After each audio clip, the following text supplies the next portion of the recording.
thing to put a plant in your picture. This is a recommendation of some people that gives some fresh impression. It's called the virtual background. Yeah, no, it's a real plant. And if you see the plant growing, that means you're talking too long. Yeah.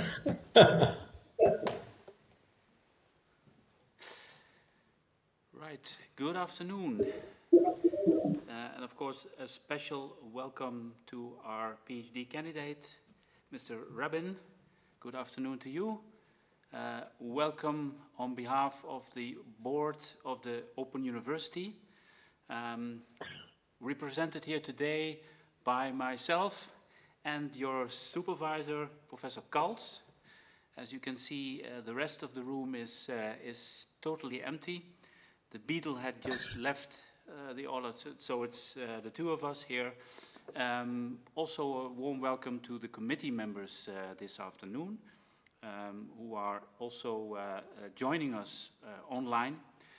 This PhD defense is also can be followed online, so there's a live stream for everyone who is interested in seeing how you will cope this afternoon. So we will start with a presentation. Eyal, and I'd like to give you actually the floor in terms of virtually the floor. So if you can share your screen with us, please present us your main findings of your research.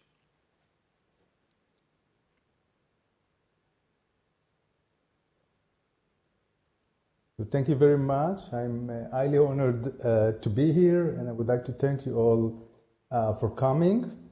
And I will speak briefly about my research. I hope that you can see my screen, right? Yes. Yeah, great. Yes. Wonderful. So, lifelong learning received an extensive support from recent technological development, such as online learning in general and MOOCs in particular. Due to the COVID-19 pandemic, online learning became mainstream, and part of it is thanks to the MOOCs revolution.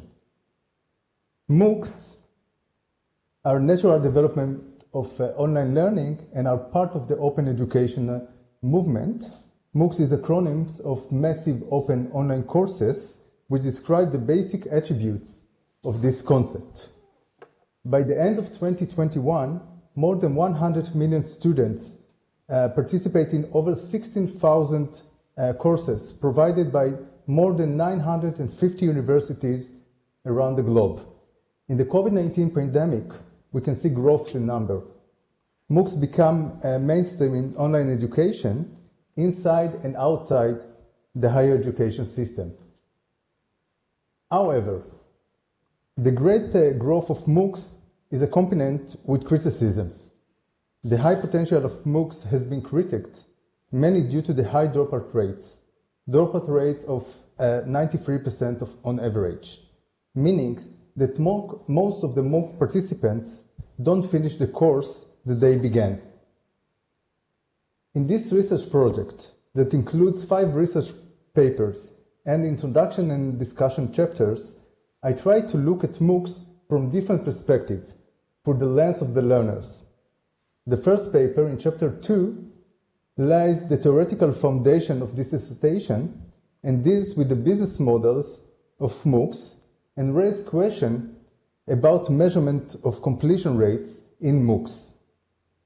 In light of the criticism that has been raised, in this dissertation I am asking, is completion rate the appropriate measure for evaluating the success of this new form of lifelong learning?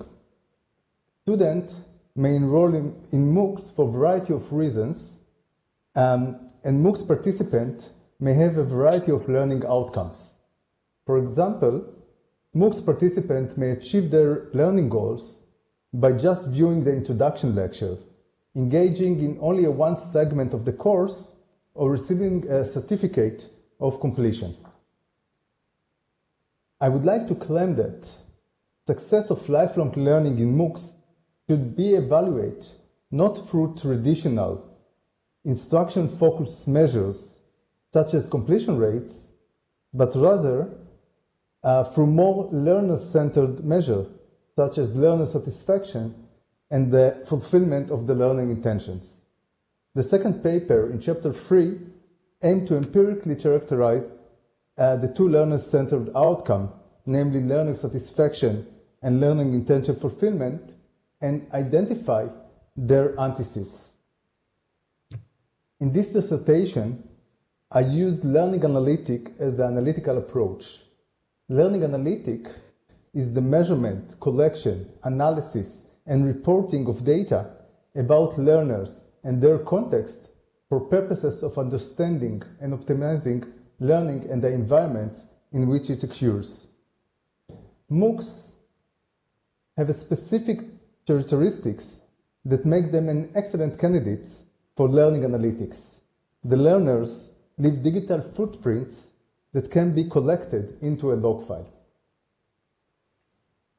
Using learning analytics techniques that combine pre- and post questionnaires with behavioral indices, our result revealed that three central factors predict the level of learner satisfaction and intention fulfillment. We can see the demographic characteristics, such as previous experience with MOOCs, gender and age, psychological predispositions, such as the importance of MOOCs benefits and online self-regulation index of goal setting, and behavioral indices, such as the number of quizzes, the duration of time taking the MOOC, and the number of video lectures exceed, predict directly and indirectly the level of intention fulfillment and learner satisfaction. After identifying the appropriate learning outcomes of MOOCs, namely satisfaction and intention fulfillment, and their predictors, in the third study at chapter 4, we ask two questions. First, what are the barriers to satisfaction in MOOC? And secondly, what influence the barriers to satisfaction in MOOCs? As can be seen, the three main barriers were related to self-regulation and learning planning, and not directly to the course content. On the other hand, the participant didn't report about technical issues or complain about the quality of the course material. Using factor analysis, we identified three kinds of barriers to satisfaction in MOOCs: lack of interest and relevance, lack of knowledge and technical problems, and lack of time and bad planning. In the next step, we checked what predicted each factor and identified different psychopedagogical predictors for each barrier. But something is missing. As can be seen in previous studies, many MOOC studies are based on counting each time that the learner access to or use the course resources. What we missed is the learning process and the learning sequence. Only recently did studies start focusing on the order of the activities and their sequential nature.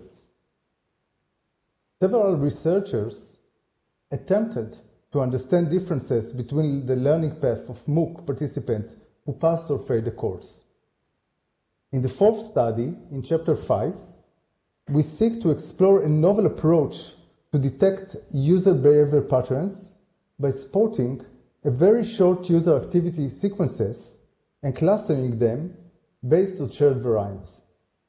This allows us to construct a meaningful behavioral patterns in unstructured process in MOOCs and in other forms of online learning. In the fifth study, in chapter 6, we use different sequential methods to investigate the connection between the behavioral learning patterns and the learner-centered outcome, intention fulfillment. In this study, we used two NLP, natural language processing techniques, namely Ngram and Kines. Ngram analysis was used to identify the learning activity sequences, and Kines analysis was used to identify prominent learning activities. Using those techniques enabled us to identify the differences between participants who fulfilled their initial intentions and those who didn't fulfill their initial intentions. In summary, the main research question in this dissertation was how to evaluate learner-centered outcomes and their antecedents in open online education.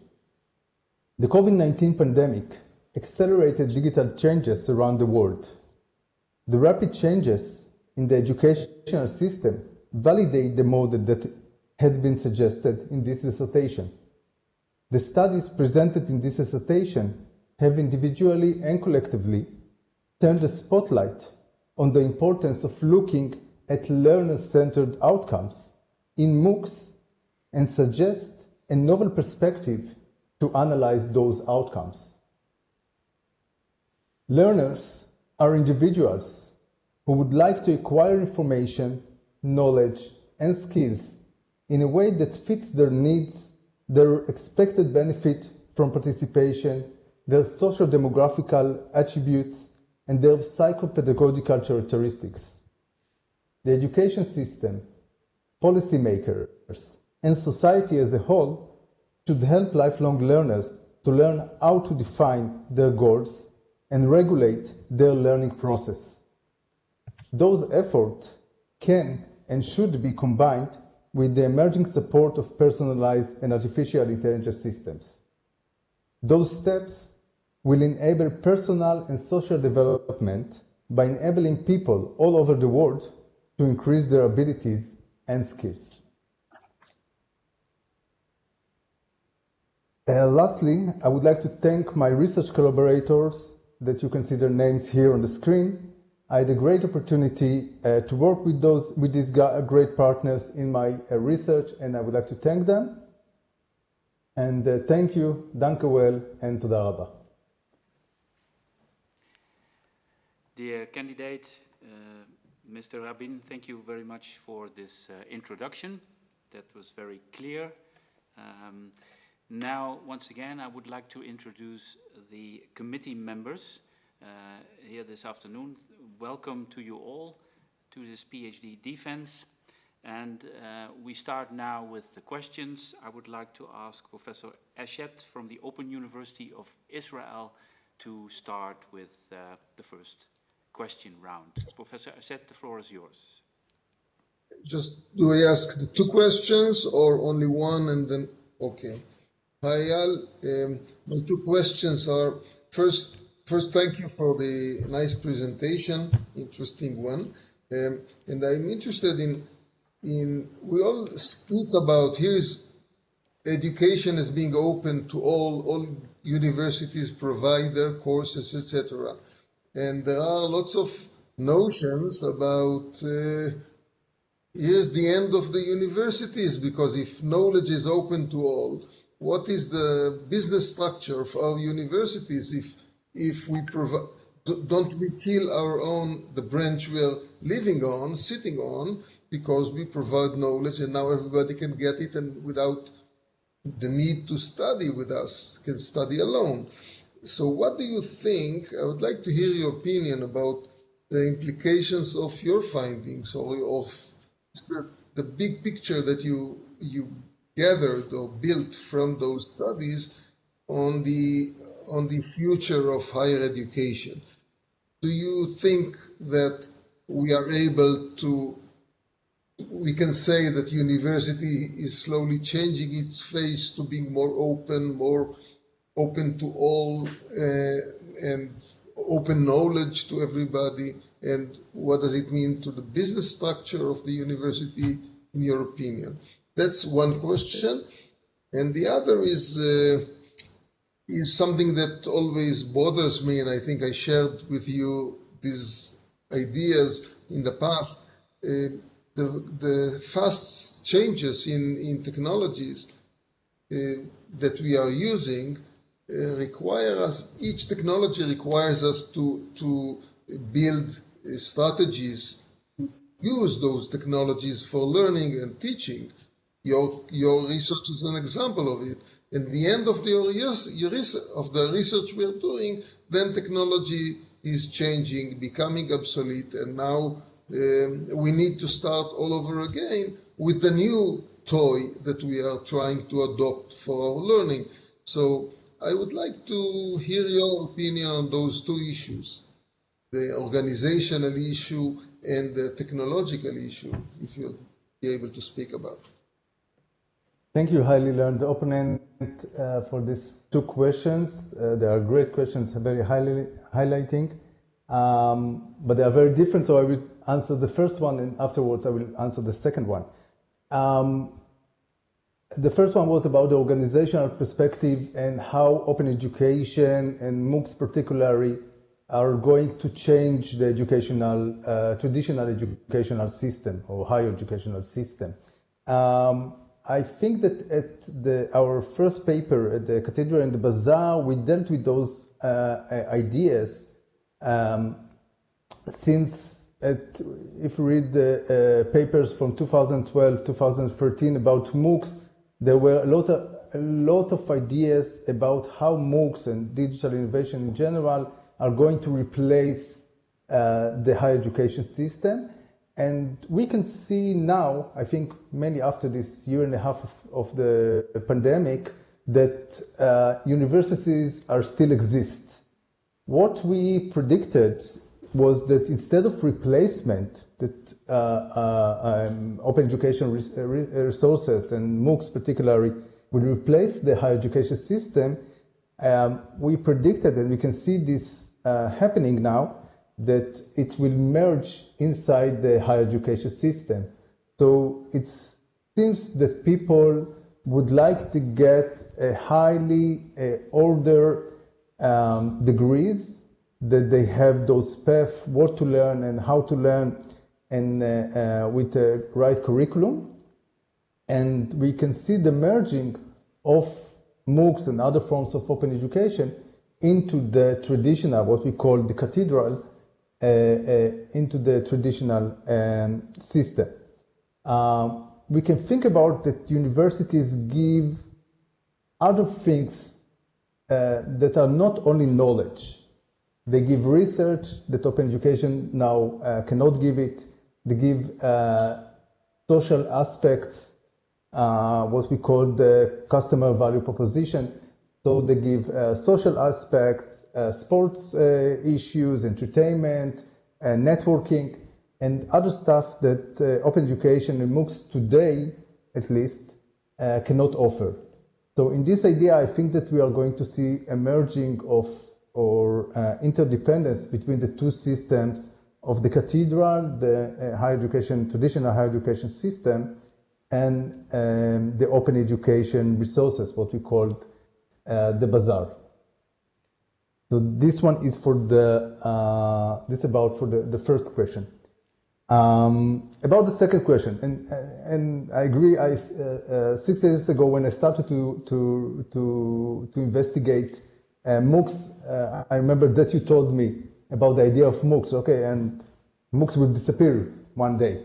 And I think that today, if we look now from the perspective of 2021, we can see that MOOCs are niche at the education system and in the education paths that people are doing. I think from two perspectives I can answer this question. From the first is that, and I hope that in my research I did it well, we see some pedagogical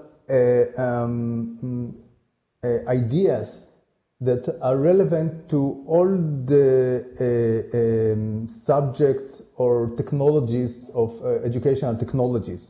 And it's not important if we are talking about online learning, that I suppose that's going to stay at least for the next 10 years. If we're talking about virtual reality education or 3D education or whatever, or project-based learning education, and every other kind of educational trend that we can see today or we saw in the past. And the pedagogical ideas, I think that we saw in this dissertation are staying true. So we have to speak about self-regulation learning, that I dealt with that a lot, because in any education and technology, we need them. We need to speak about motivation, about how people are going to learn and what they would like to learn, how we can help people to fulfill their intentions, to become satisfied from the learning process. And those ideas, I think, that are behind the scene of MOOCs and are related to more general ideas of technology or technology-enhanced education.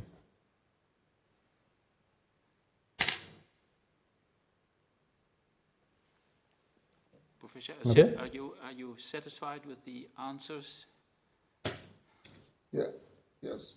Yes? Well, there's still some time if you'd like to continue the discussion on maybe on the What last I topic. wanted, if there is time, I would like to add, Eyal, maybe you can address this issue as well.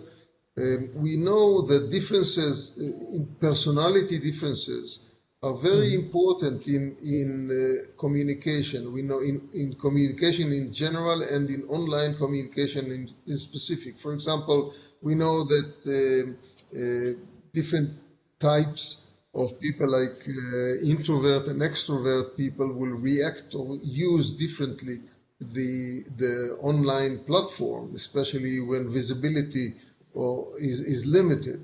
And the question that bothers me, maybe you can enlighten us on this issue, is what do you think are the effect of those issues in terms of technologies? The communication technologies improve all the time. When you started, I think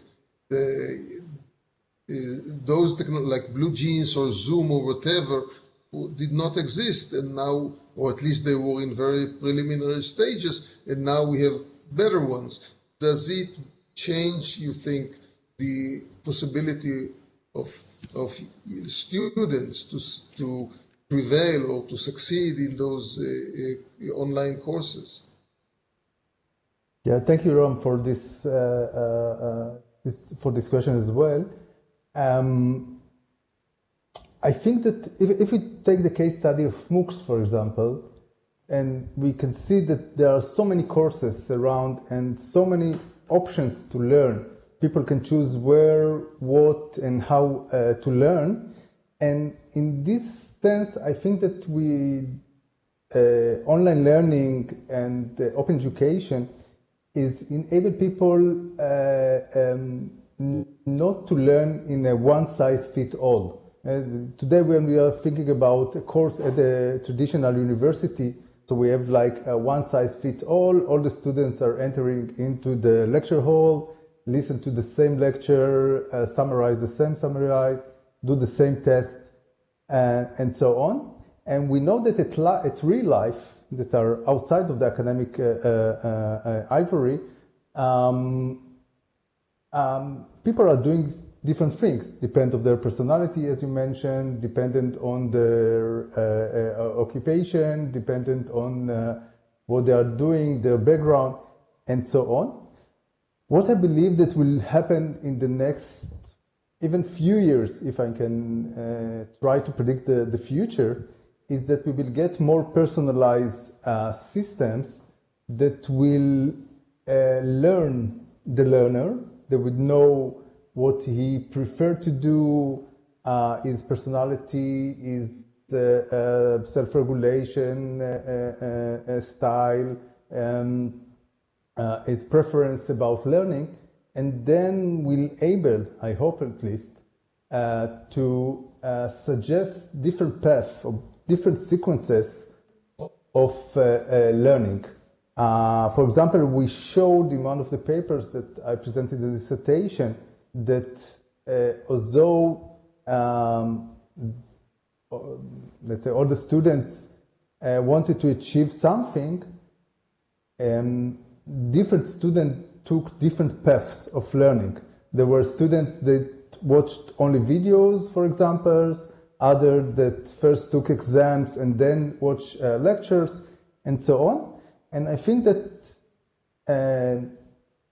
the more we will use online learning and the more people will learn online, the system will learn them better, and then will be able to give them more adopted, personalized experience.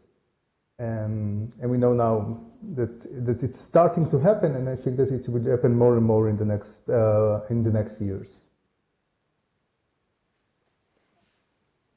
Okay, thank you. Thank you very much, Professor Achet, for your questions. And then I would like to proceed and introduce to you Professor Delgado Close from Universidad Carlos III de Madrid. Thank you very much, esteemed candidates. My first question goes on similar lines as my previous colleague on the chapter on the Cathedral and the Bazaar. That we know of in other areas also with different names. For instance, in software development, one talks about agile methods of software development or early prototyping, or for startups, there's this lean startup for solving wicked problems, design thinking, or for brainstorming. There's a first phase of divergence, and after which comes a phase of convergence. No? So the going away from the very structured, very waterfall model of software development, the very rigid, hierarchical ideas, into more flexible that allow more creativity and different interesting things come out. So I agree with what you say in your chapter, but the question is, take a traditional university, which it's fixed procedures and decisions. Knowledge is divided into subjects. Subjects are placed in 45 or 1 hour structured one after the other, without probably not much relationship with another. Professors come and go, and this very structured way of learning. What would you do on practical terms, to add more flexibility, more agility, more job orientation? There are many things we take for granted that maybe we should forget, but what to forget and what to replace it with, and what is the best path to achieve this? The paths are very defined already, and we take them for granted. So what would you change in order to introduce more flexibility, more agility, more bazaar-like structures in the traditional cathedral-like university? Thank you, highly learned opponent, for your question.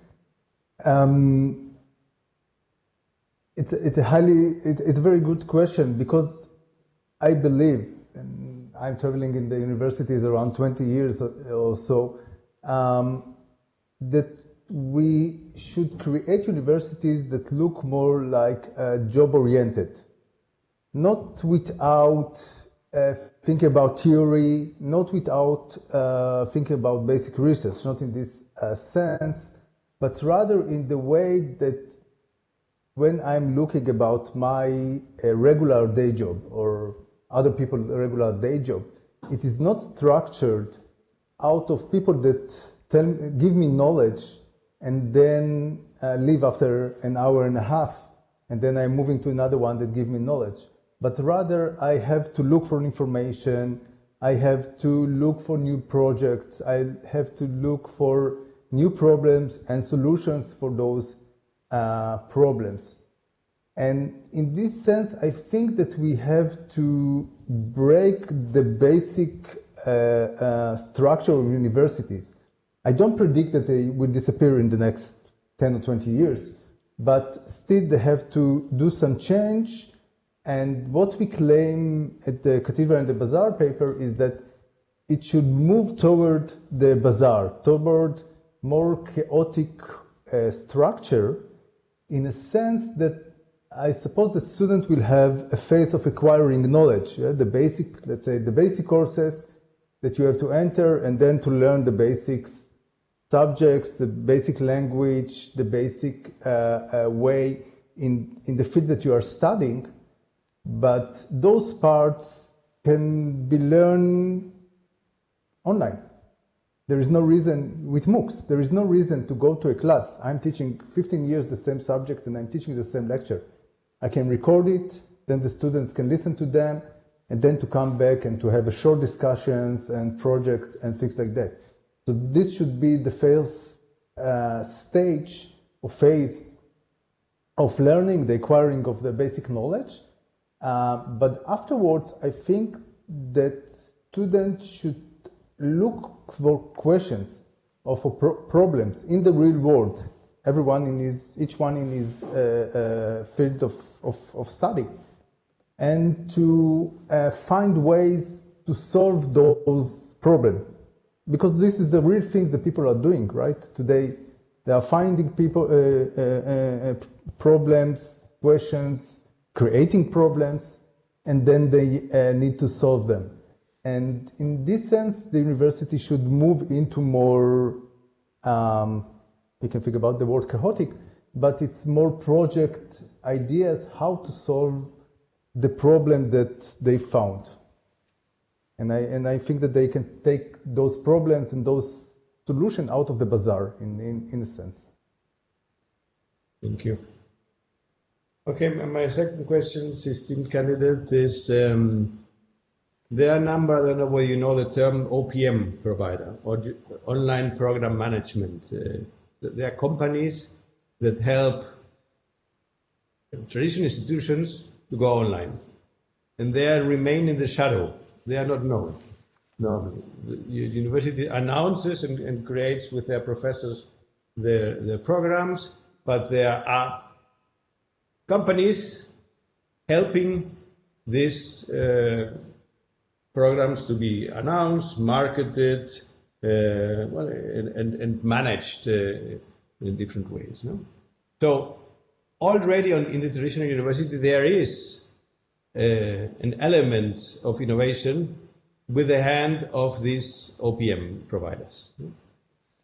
Companies like Engage or you, even also, and others that normally are not so known. The thing I'm seeing right now is that these companies are not just helping at the moment traditional universities.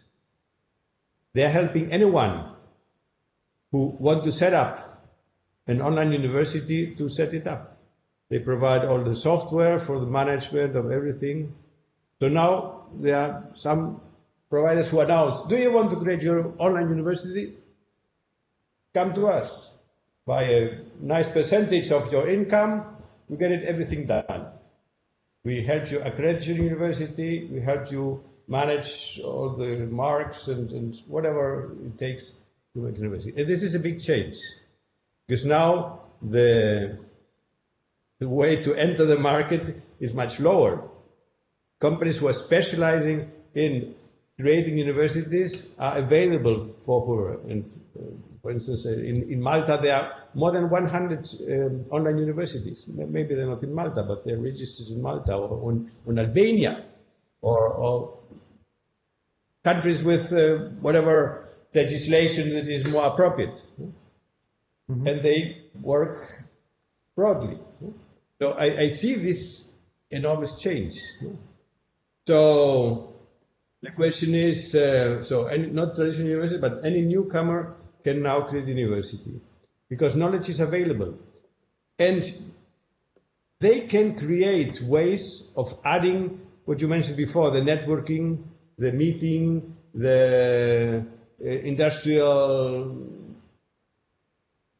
talks, etc.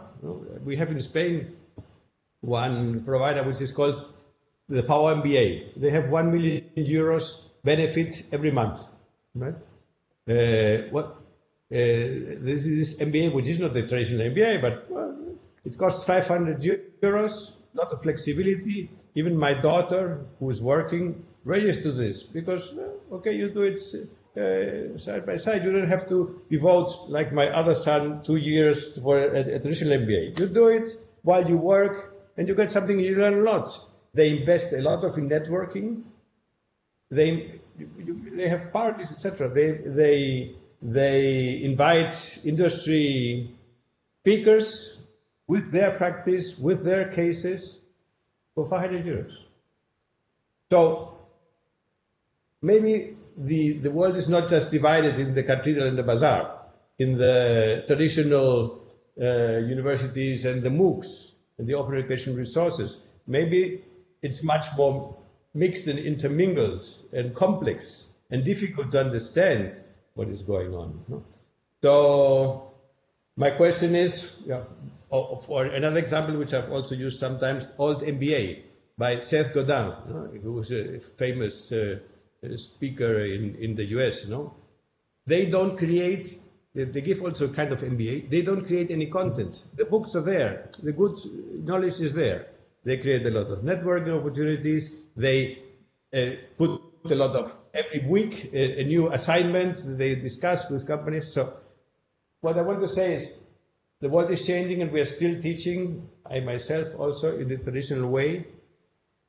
What should be the reaction of the traditional university under these really important developments, and that maybe some university directors are not aware of, because they're playing with their local authorities to get more money or whatever, no? So the underground is moving under our feet. And suddenly, we have thousands of providers. What if you were a rector or president of a university? What would you do? Thank you, Eyal Rabin, for this broad question. It's a good point to be the PhD ceremony to become president.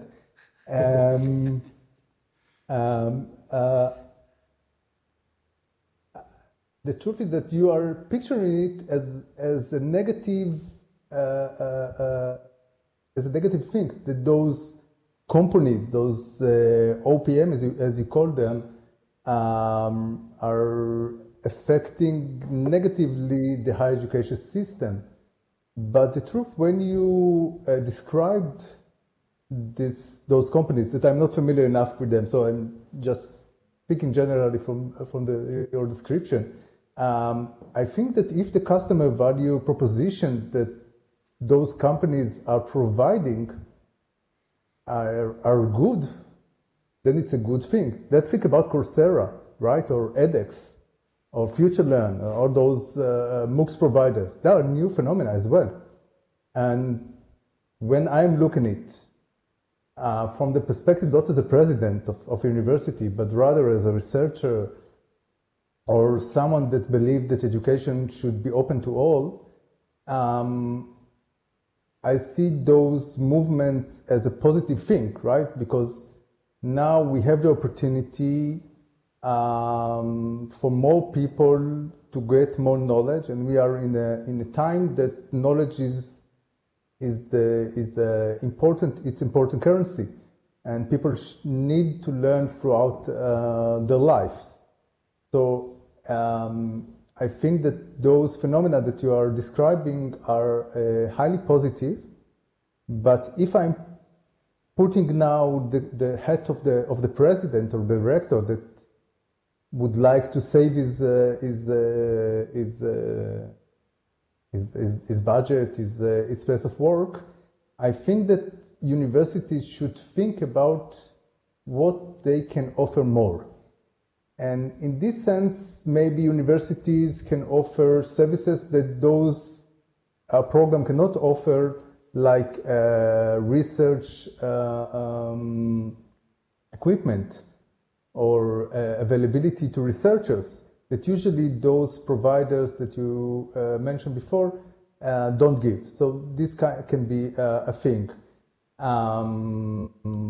As well, not all the people need to learn in the Ivy League, right? So it's good that we have different kind of institutions, but the traditional universities or the president or the rector should think about what they can give more than information, what they can give more than knowledge, because knowledge is open, knowledge is available, knowledge is almost freely available, and they should think about what else they can give, and this can be networking, connection to the industry, more niche area maybe that people would like to learn, more interdisciplinary field of learning, that people will be able to combine between different subject fields. I think, for example, the subjects that we are dealing with are very interdisciplinary. And when I'm looking and thinking, okay, what I am I a psychologist? Am I learning technology?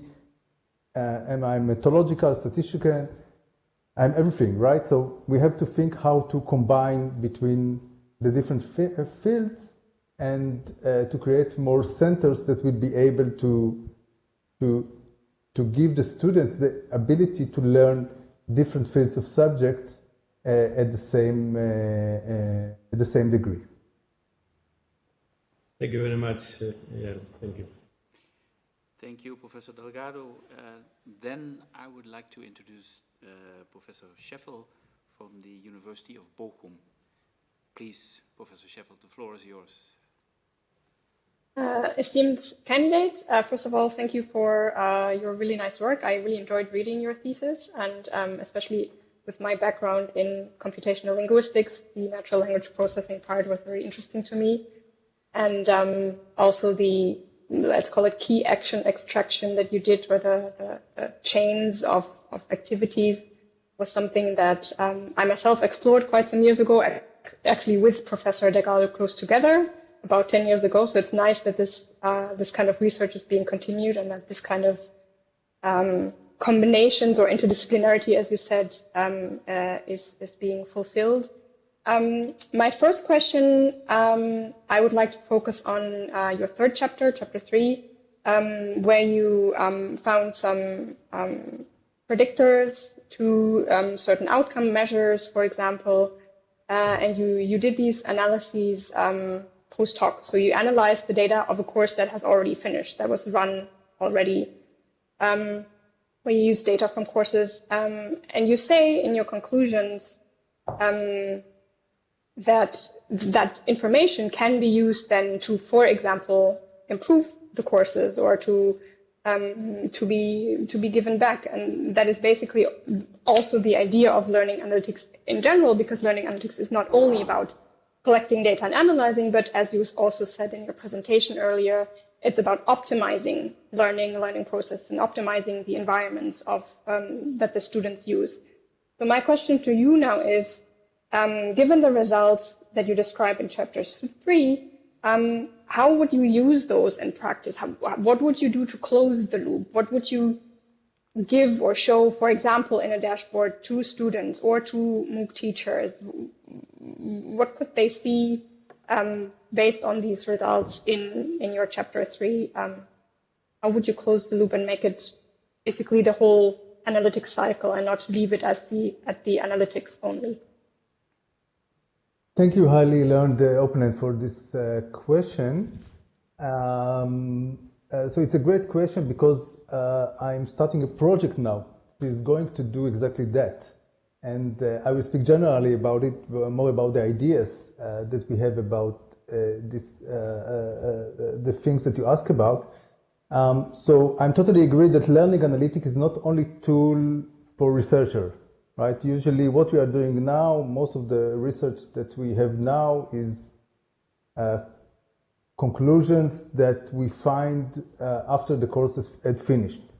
Basically, in the structure that I did this research, that I ask a pre-questionnaire, then I measure the behavioral indices, and then only at the end, I ask the student about their learning outcomes. So it's all perspective research. What I believe that two things that we can think about and that we can take out of this, the result of this research are, first of all, we cannot change age and gender, right? So it's interesting that we found those, Marco, I see Marco, but usually we cannot do that. And so those things are nice to have, nice to know, but we cannot affect the students according to their age and gender. But we can help people to regulate their learning. And what I saw in several research and also from the other research that I read is that we need to help students to regulate their learning. And we can do that in two ways. And this is answering, I hope, your questions. First, we can teach people to regulate their learning. And I think that we can do that, that we shouldn't wait for the higher education, to learn that. We should teach kids to regulate their learning, mainly today that also kids are learning online. So we have to help them regulate, we have to help them to set their goals, to have a metacognition about the research, the learning process. We should help them to think about how to set the environment that they are going to learn, how to decide what to learn, how to find help from others, and so on. So this is one part that we can do by helping people to learn how to become a better learner, how to regulate better their learning process. The second thing that we can do with the finding is to get some interventions. I think that we can do, and this can be a real-time intervention. We don't have to wait, and it doesn't make sense to wait until the end of the course, but rather to see, using the learning analytics, and it can be combined with the personality of the learner, as Professor Eshet mentioned before, and to give notification to students. For example, we can think about that if we saw that the student didn't enter the course for 2 weeks, for example, then we can give some notification about, hey, do you need some help? Do you need a consult to speak with someone? Are you okay? Is it interesting you? Is it boring? And so on. We can give notification about what should be the next step or steps, because if you think about personalized courses, then we can able students to choose their paths, and we can help them using the results of the learning analytics systems and using notifications from dashboards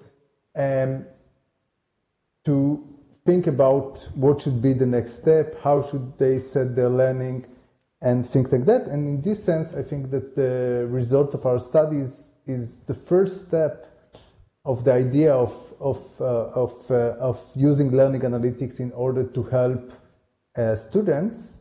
And I hope now that we will have a project that really will do that and will show that it's effective. Yeah, thank you very much. I have a follow-up question on this, now more in relation to the results of your chapters 5 and 6, where you can discover chains of actions that you also say that could be used as some sort of input for feedback, for example, in a dashboard for students, etc. The analysis that you did here, again, similarly to the ones before, you did post-hoc. So you had the log data of the course, you also had the outcome, you knew whether they fulfilled their intention or not. Mm-hmm.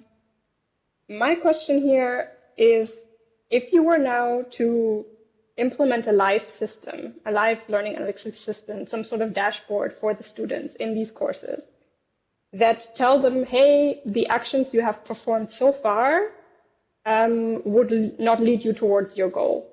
They would lead you somewhere else or whatever. If they were then, based on this, to adapt their behavior and to then, in order to basically stay on track and to then reach the goal or reach their intention, whatever that may be, that would basically, or could lead towards everyone behaving in the same way.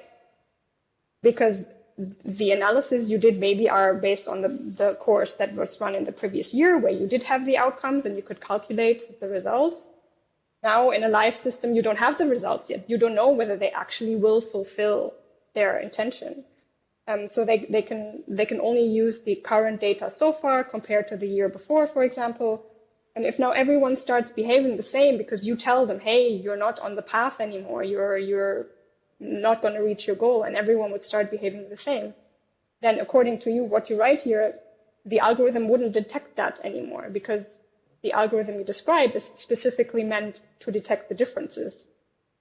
So what would you do? Would basically then implementing a live system on this specific algorithm kind of kill itself in the end because you wouldn't have any data anymore to feed the algorithm because everyone would start doing the same and your algorithm wouldn't detect anything anymore. So what would you suggest could be done in order to avoid this point? Or would you agree at all? Or would you say, no, this is not the case actually if you were to do it in a live system, if you were to use that data in some live analysis?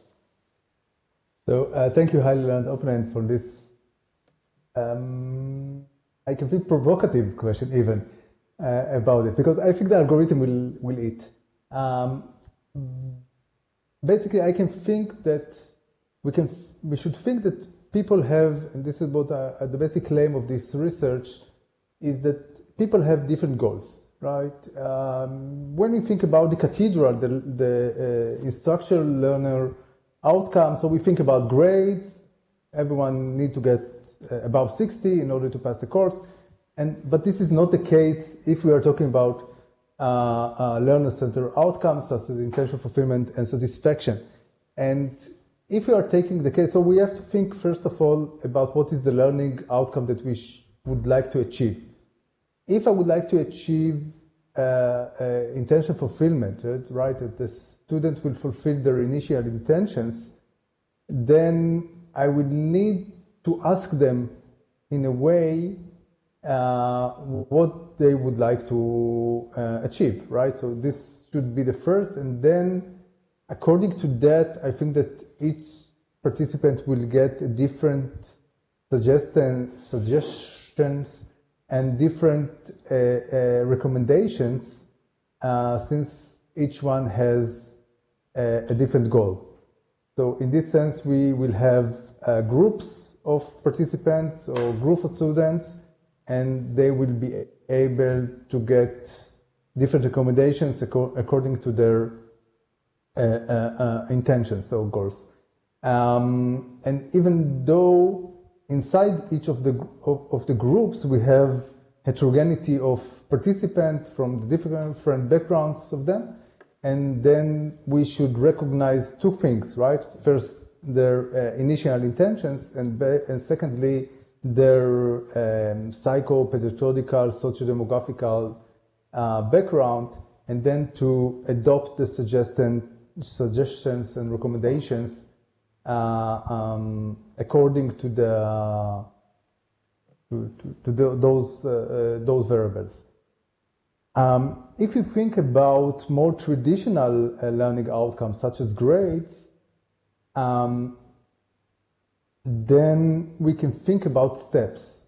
So we don't need to think about the whole course, right? About the final exam, and to give as usually we do in a traditional face-to-face classes, because usually in the face-to-face class, we can see the student only the last day, right? When he is doing the final exam.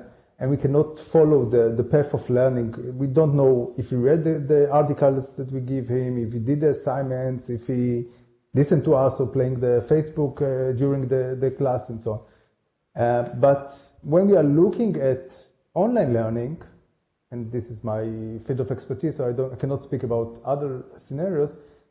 In online learning, I can follow the course of learning from day one, right? Every step that he is doing, every click, every video that he is watching, every exam that he is doing, every activity that he had done, I know about it. And then I can do the interventions through the course. I don't have to wait and think only about the final goal of the final exam, but rather to think about small goals or goals that are on the way that I can define, and then to give notifications or interventions that are related to those goals that are on the way. Yeah, so for example, I would like him to read something and he didn't read it, then I can call him and tell him, okay, now it's the time to read this chapter and something like that. I'm going to Thank you. interrupt you, yes, because thank you, Professor Scheffel. And because of time, I'd like to actually introduce Professor Klemke from the Open University and give him the opportunity to ask his questions. Thank you. Yeah, esteemed candidate. First of all, I'd also like to congratulate you on your relevant thesis, which I've read with great interest and pleasure. But as you might expect, I also have a few questions.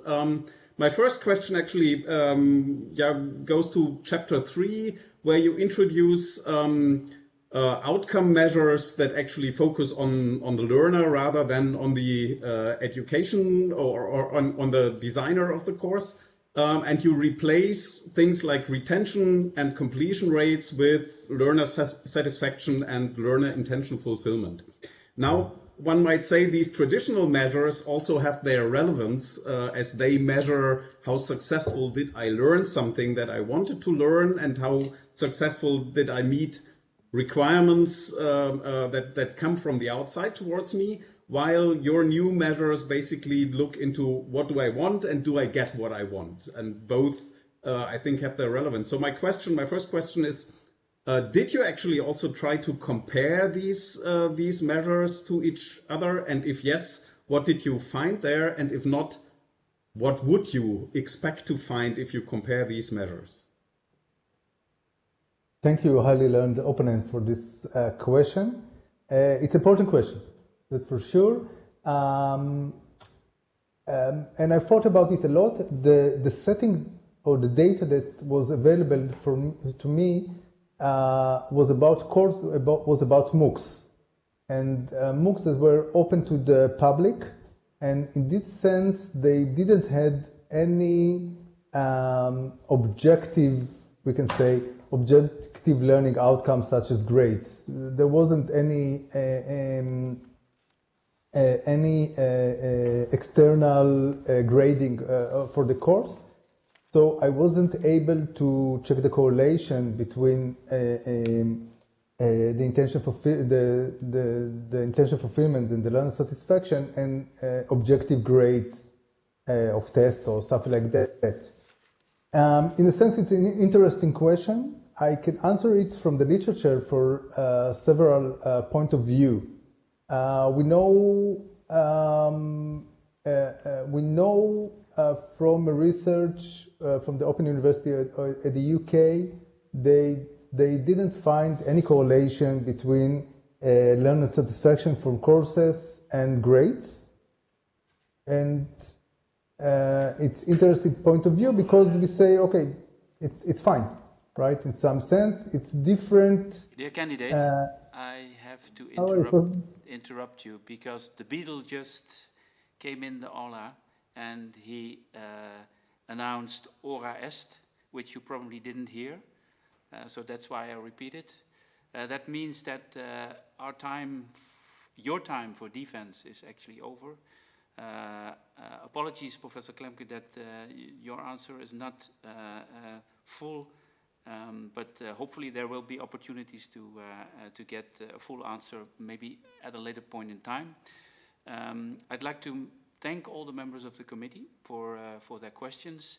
We will now resume for a couple of minutes to deliberate. That means the committee members will go to another link which you have received so we can discuss. Eli, we will be back in about 10-15 minutes. So please stay there and hopefully we'll see you in a couple of minutes. Thank you very much. But we did get back to a new link. You will use a new link, right? Yes. It was, yeah, it is provided in the document. Yeah. Okay. But that's about 10 minutes from now? Okay.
Hallo Marek, wie geht's? Good, thank you.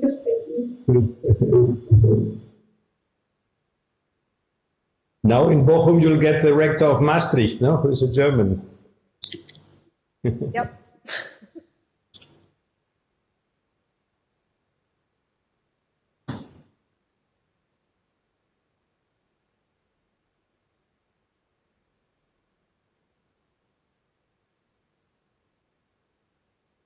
But we'll now have to wait a few minutes, some paperwork to sign, and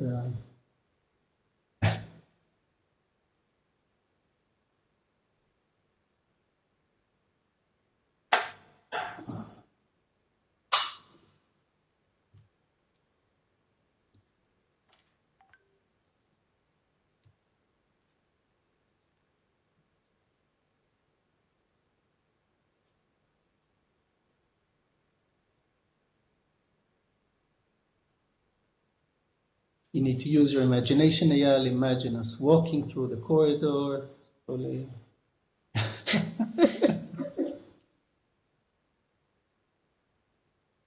We didn't get the opportunity to put the hat and the grom and all of that.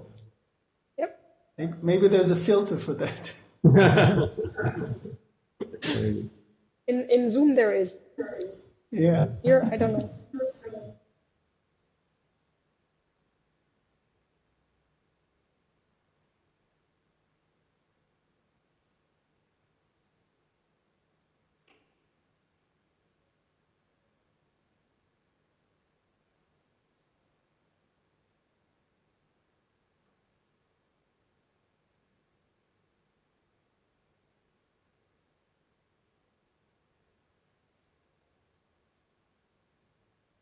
While we wait, in order not to be silent, Yoram, Karman, what do you think? I mean, 50 years or 40 something years ago, no, open universities were created, in Israel, in the UK, in the Netherlands, in Spain also. And I mean, this was a big change, no? So, don't you think that this done by governments, no? Government is what is changing? We need online universities. No? It has been very successful institutions, no? But they are now traditional as well. Should governments define something new? I think the open universities need to reinvent themselves. We're trying to do that nowadays, and it's a huge challenge because we led the universities, and many of them, when it comes to educational technologies, are now where we led them. And when you're a pioneer, you have to look for new goals. But okay.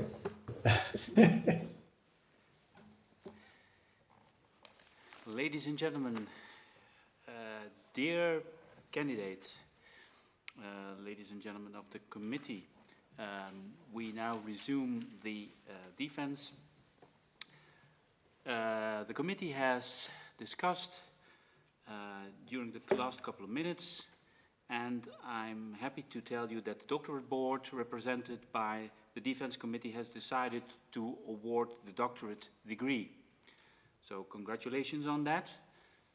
But now, of course, yes, your supervisor is authorized to confer this honor on you, so I would like to give the word to Professor Kals. Steige den hier an, ne? Ja. Okay.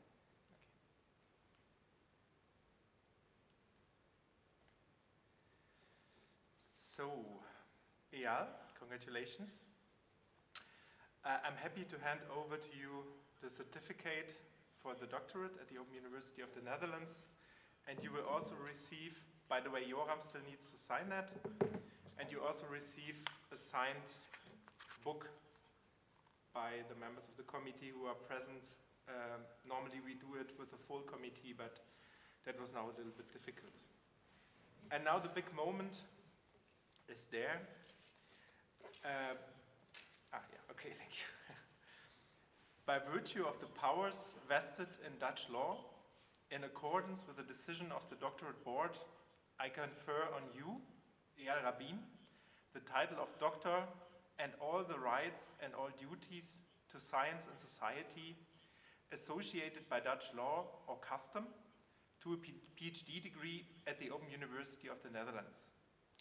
Do you promise to work in accordance with the principles of academic integrity at all times, to be careful and honest, critical and transparent, independent and impartial? I promise. As a proof of this PhD degree, I present to you with this certificate signed by the Rector Magnificus, Chair and Supervisors, along with a copy of your PhD thesis, signed by all members of the Defense Committee present here today. Congratulations. Thank you.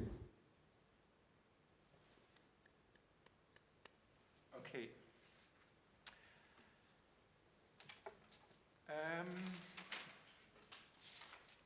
Sorting my papers here. Do you hear me? Yep. Yeah. Yep. Okay, great. Eyal, you finally made it. Now you are a young but experienced doctor. Congratulations from the heart. These days are mostly for the candidates filled with nervousness and excitement. For me, they are filled with the joy of looking back at the nicest part of our job as an academic supervisor, the perspective of seeing and contributing to growth. Our collaboration started in 2014 already in the framework of the MOOC Knowledge Project, and in which we have set up a first cross-MOOC provider survey, a standard survey to collect learning experiences of learners in MOOCs. Via a related project of the EADTU called Open Up Ed, we realized that our theoretical frameworks can be well aligned, and it seemed to be a good idea to collect the same data and to enable comparative analysis. Joram Kallmann was crucial here as the one who identified also similarity and who took also some initiative to join forces. This collaboration has resulted in a research proposal which Eyal had presented to us in March 2015. If I say us, I need to thank also Joram Eschet, who's also present here, who was planning at this time a sabbatical in the Netherlands and who stressed the importance of having a joint discussion about this proposal and a potential PhD project at OUNL. Eyal, you have reminded me that this meeting was happening nearly exactly 6 years ago at the study center of the Open University of the Netherlands at OUNL. And it was quite naturally clear that a local supervision role afterwards by Joram Kallmann combined with a remote supervision would be a good idea. And this is when it all got started. But you did not need any formal agreements. Instead, you used already the opportunity to present your research in a very early stage in a meeting in 2015 of the GoGN network in Banff in Canada, for which you had received already a scholarship, which was kind of admirable in such an early stage, but this is how you did it. At this point in time, I would also like to express thanks to the GoGN network that they supported your research project in numerous ways at that time. I'm so happy that I still have all my email exchanges because I always prepare via looking at our emails, and there were really, really a lot of emails that we sent at that time. What was followed was really an intensive phase of work with many emails, online meetings to refine your PhD proposal.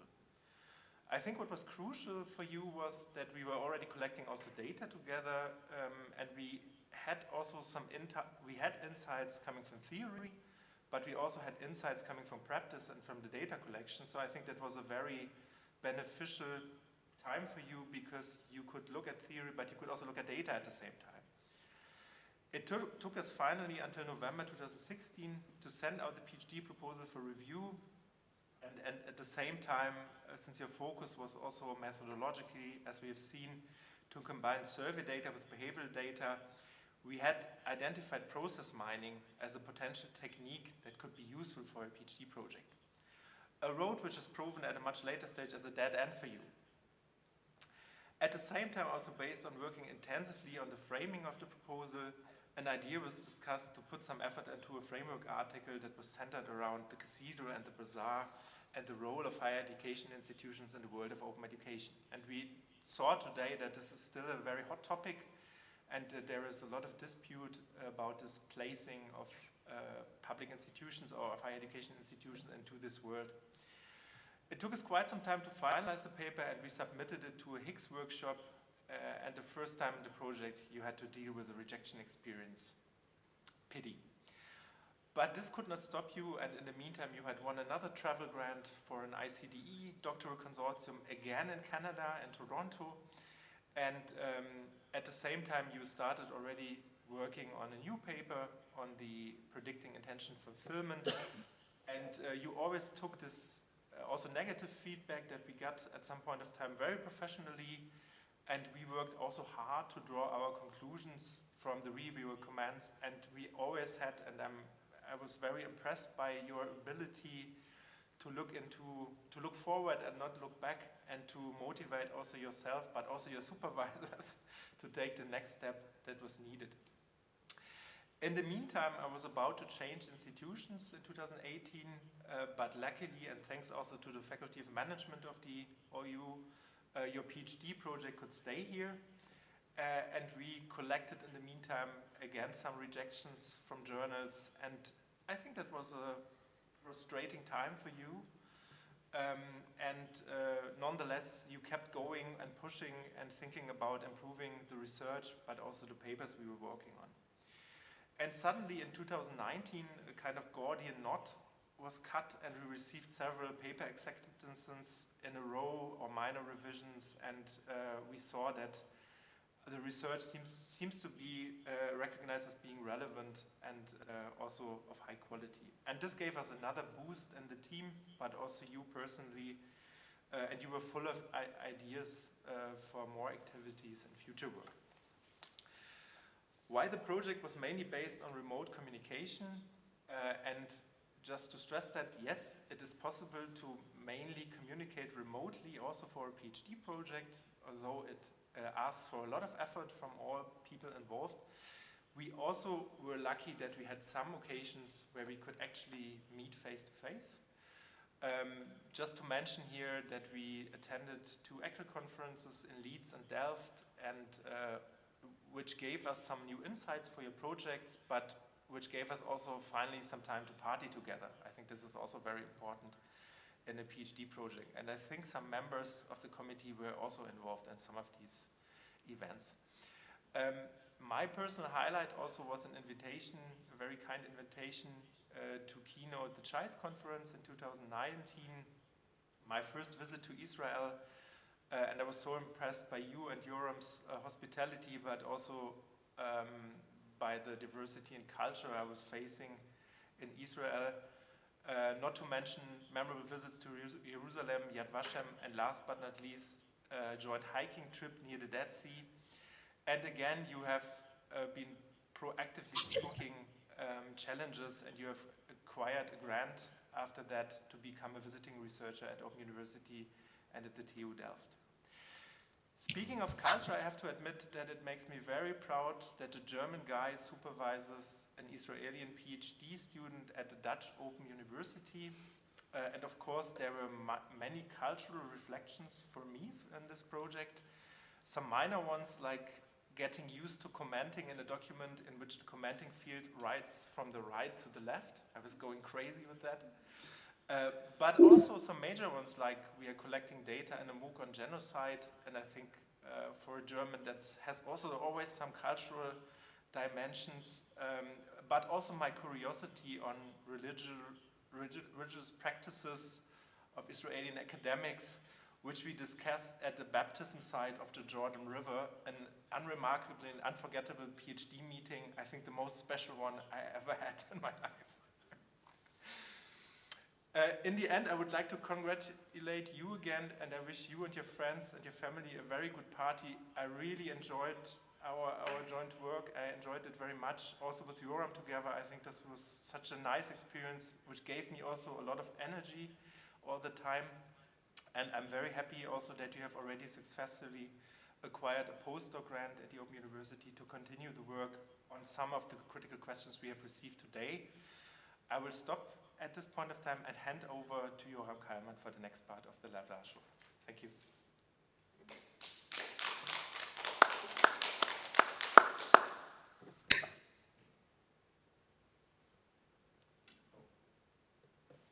Professor Kaiman, your microphone is not on. Of course, newbie. So as Marco focused chronologically on Eyal's personal development as an independent researcher, I chose to focus on the constant element, on Eyal's ability to be a connector of people and of ideas. This ability resulted in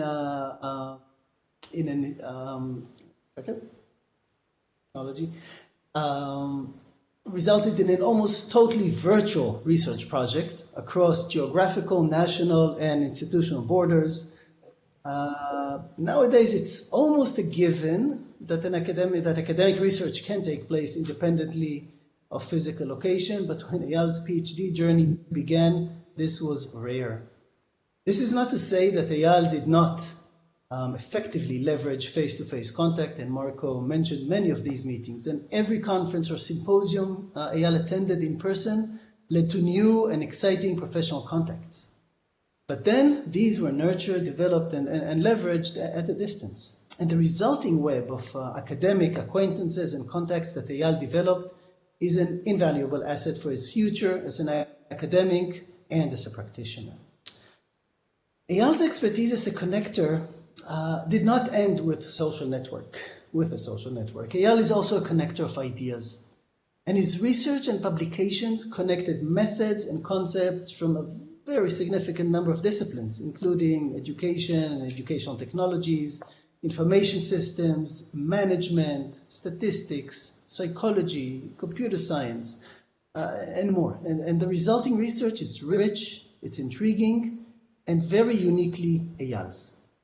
So congratulations, Eyal, and may you keep on connecting and weaving together people and ideas into the beautiful tapestry of scientific knowledge, which is slowly unspooling from your loom of research. Congratulations. Well, thank you very much, Professor Kalman both, and also Professor Kaltz for these nice words. Of course, it's a pleasure and an honor for me, Eyal, also to congratulate you on behalf of the doctorate board of the Open University. Indeed, I enjoyed the international audience today, where we actually had representatives from Spain, Germany, and Israel coming together here in the Netherlands, in Heerlen, at the headquarters of the Open University. So I'd like to thank you all once again for participating in this PhD defense. Usually, when we meet physically, then there would be a reception afterwards. Of course, now, and that's always the problem with these online meetings, if you push the button, then it's over. So before we do that, I'd like to give the members of the committee the opportunity if they'd like to congratulate the candidate before we end this session. So maybe we can do it in the same order as we asked the question. So Professor Eschet, please. Just a moment. Oh, okay. I'm not muted. I did not prepare myself for this kind of words, but Eyal, we know each other from the corridors of the university. You may not know, but Eyal is the helper of all of our master's students in their statistics, those who need help. And now my thought was about what are we going to do now? What will happen if Eyal will find another position in another university? Who will assist our students? But Eyal, I'm so glad I was involved in the beginning of the discussions, and I was not so sure if this is a possible project, and I heard now about rejections you had, and I always say that professionals are those who know how to raise up after they fail, and I hear that you have done this so many times during the period, and I think this is a big thing, and this is an important quality, and I hope that we don't see you as an assistant in the university, but we will one day see you as a faculty member in our one of the faculties here in the university, maybe in ours. And see you in Israel, not virtual. Thank you. Professor Delgado? First of all, I would like to give thanks to Barco and Joram Kalman for inviting me to be a committee member of this thesis. It has been a pleasure reading the thesis, participating in this interesting multi-dimensional, multinational virtual committee. And I would like to, of course, congratulate very much Eyal, who has also gone through a difficult times and different ways of doing a PhD thesis, probably with less possibilities of interaction due to the pandemic. So this is also something that has to be taken into account. And nevertheless, in spite of these difficult moments, well, has done a tremendous job. And so I congratulate you and wish you all the best for the future, professional and personal. Thank you. Professor Scheffel? Yeah, also from my side, congratulations, Eyal.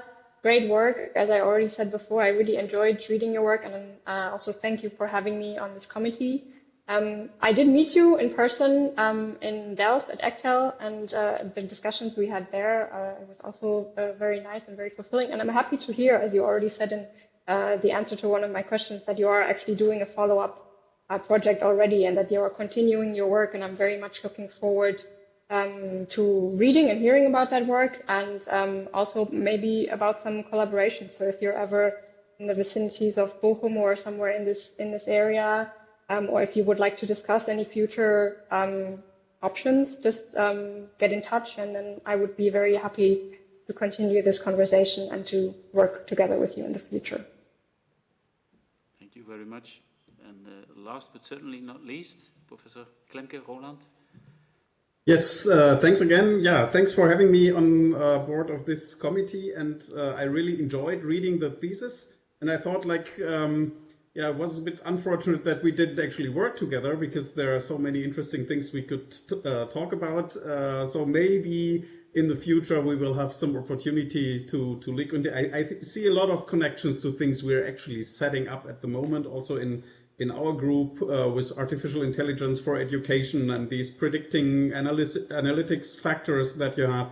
That there are a lot of things where I see high relevance of what you're doing, and would be very interested also to see where your work will take you and what your next endeavors will be. So yeah, congratulations from my side. Very good work, and I hope to see more of you in the future. Thank you. Thank you very much, committee members, for the nice words and the congratulations. So that now brings us to the end of this defense. Once again, thank you. I wish you all a very good day, and I hope to see you sometime, somewhere online, or maybe even in real life. So thank you and goodbye. Thank you. Bye-bye. Bye-bye. All the best. Bye-bye. Bye-bye. Thank you all for your time, for your reading.